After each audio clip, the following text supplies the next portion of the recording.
Assalamualaikum warahmatullahi wabarakatuh. Halo, perkenalkan nama saya Dimas Prasetyo dari kelas 11 SKPPLG 2. Dan di sini saya akan menjelaskan materi yaitu tentang development diagram dan juga ada package diagram, sequence diagram. Di sini saya akan menjelaskan 3 materi. Selamat menonton dan selamat menyaksikan. Yang pertama itu apa itu sequence diagram? Sequence diagram adalah salah satu jenis diagram dalam Unified Modeling Language atau bisa disebut juga dengan UML yang digunakan untuk menggambarkan interaksi antar objek dalam sistem berdasarkan urutan waktu.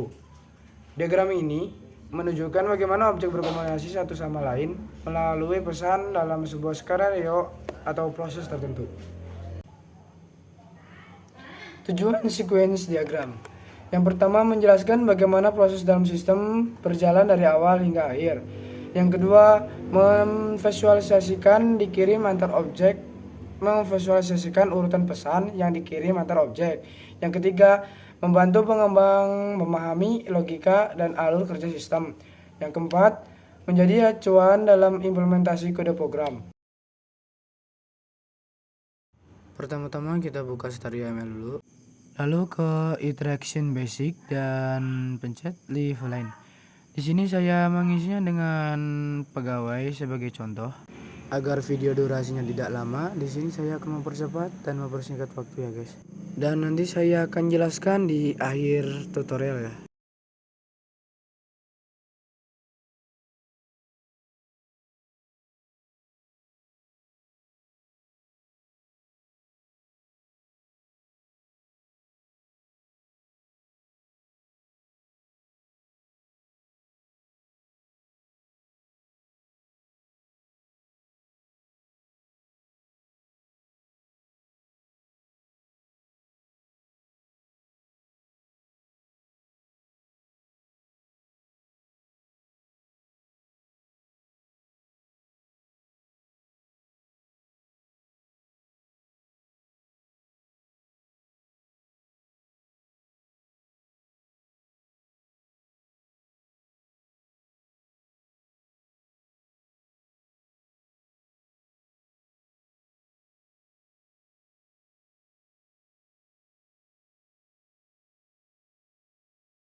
Nah, di sini saya akan menjelaskan secara singkat saja supaya mempersingkat waktu. Diagram ini digunakan untuk memodelkan alur proses peminjaman buku pada sistem perpustakaan dengan menggambarkan interaksi antar objek secara kronologis. Ada 4 komponen leave line. Yang pertama itu komponen P pegawai, yang kedua anggota, yang ketiga buku, dan yang keempat transaksi. Urutan proses ditandai dengan nomor 1 hingga 7 yang mengindikasi langkah-langkah dalam alur sistem. Yang pertama itu cek anggota. Anggota pegawai mengirim permintaan ke anggota untuk memverifikasi keanggotaan. Yang kedua cek peminjam. Pegawai melakukan pengecekan status peminjam terhadap anggota. Yang ketiga lihat buku dan dipinjam. Pegawai melihat buku yang sedang dipinjam oleh anggota. Yang keempat tambah transaksi pinjaman. Pegawai membuat create entitas transaksi untuk mencatat peminjaman buku. Yang kelima, detail pinjaman buku anggota. Sistem menampilkan detail transaksi pinjam beserta data buku dan anggota. Dan yang keenam, ada update anggota. Sistem memperbarui status keanggotaan setelah proses peminjaman. Yang ketujuh yaitu ada update. Sistem memperbarui status buku, misalnya jumlah stok atau status ketersediaan setelah transaksi. Selanjutnya saya akan jelaskan yaitu package diagram. Apa itu package diagram? Package diagram adalah salah satu jenis diagram dalam Unified Modeling Language atau bisa disebut UML yang digunakan untuk mengelompokkan elemen-elemen sistem ke dalam unit yang lebih besar yang disebut paket. Diagram ini membantu menggambarkan struktur sistem secara modular dan hubungan antar bagian-bagian besar dari suatu sistem perangkat lunak. Lalu materi yang selanjutnya itu ada tujuan package diagram. Di sini ada 3 tujuan. Yang pertama itu mengelompokkan elemen sistem secara logis supaya kelas interface dan komponen lain bisa lebih menjadi bagian-bagian yang lebih mudah dikelola. Yang kedua itu menyederhanakan representasi sistem yang dikompleks. Yang ketiga, dengan membagi sistem jadi paket-paket, pengembang bisa fokus satu bagian dulu tanpa bingung menggunakan bagian sekaligus.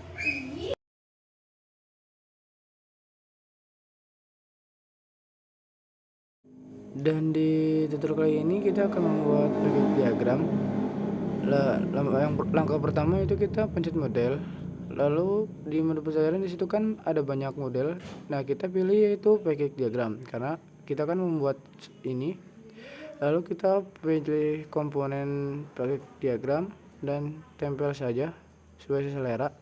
Di sini saya akan menamai komponennya yaitu buku.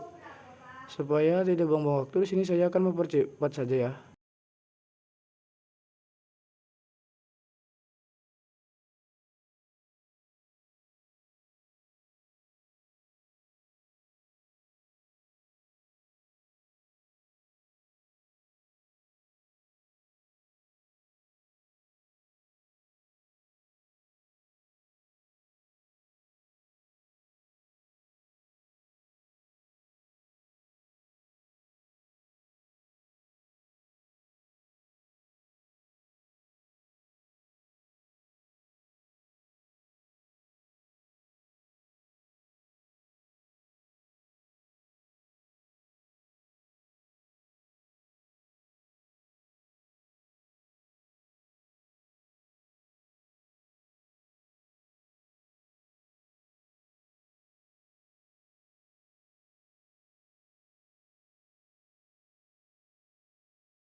Dan di sini saya akan menjelaskan secara singkat ya supaya tidak buang-buang waktu. Di sini ada 4 komponen model dalam diagram. Yang pertama itu UI framework, model antarmuka penggunaan atau user interface yang menjadi jembatan antar pengguna dan sistem. Memiliki akses ke model anggota, transaksi, dan buku. Yang kedua itu ada anggota, representasi dari data atau logika yang berkaitan dengan pengguna atau anggota perpustakaan, dihubungkan dengan UI framework dan transaksi melalui relasi akses. Yang ketiga itu ada buku, model yang mewakili entitas buku dalam sistem, diakses oleh UI framework dan transaksi. Yang terakhir itu ada transaksi, model atau pengatur proses peminjaman atau pengembalian buku, mengakses model anggota dan buku. Apa itu deployment diagram? Deployment diagram adalah salah satu jenis diagram dalam Unified Modeling Language atau bisa juga disebut dengan UML, yang digunakan untuk memodelkan arsitektur fisik dari sistem perangkat lunak. Diagram ini menunjukkan bagaimana perangkat lunak dijalankan pada perangkat lunak atau hardware tertentu, termasuk node, server perangkat, komponen perangkat lunak, dan hubungan komunikasi antar node. Adapun tujuan deployment diagram yaitu ada 4 tujuan. Yang pertama itu menunjukkan bagaimana sistem dijalankan di perangkat keras. Yang kedua menggambarkan hubungan antar perangkat atau node. Yang ketiga itu membantu perencanaan dan pemahaman deployment system. Yang keempat itu mempermudah pemeliharaan dan troubleshooting. Dan kita lanjut cara membuat deployment diagram. Setelah membuka aplikasi StarUML, lalu kita ke edit diagram, lalu kita cari deployment diagram. Lalu di sini kita akan meng-save file yang akan kita buat. Di sini kita kasih nama saja deployment diagram. Bila sudah, klik simpan saja yang di pojok bawah. Lalu di sini kita ke node. Lalu di sini tinggal klik saja dan di sini kita menamai itu client 1. Agar durasi video tidak lama, di sini saya akan mempercepat videonya saja. Dan nanti saya akan menjelaskannya di akhir video.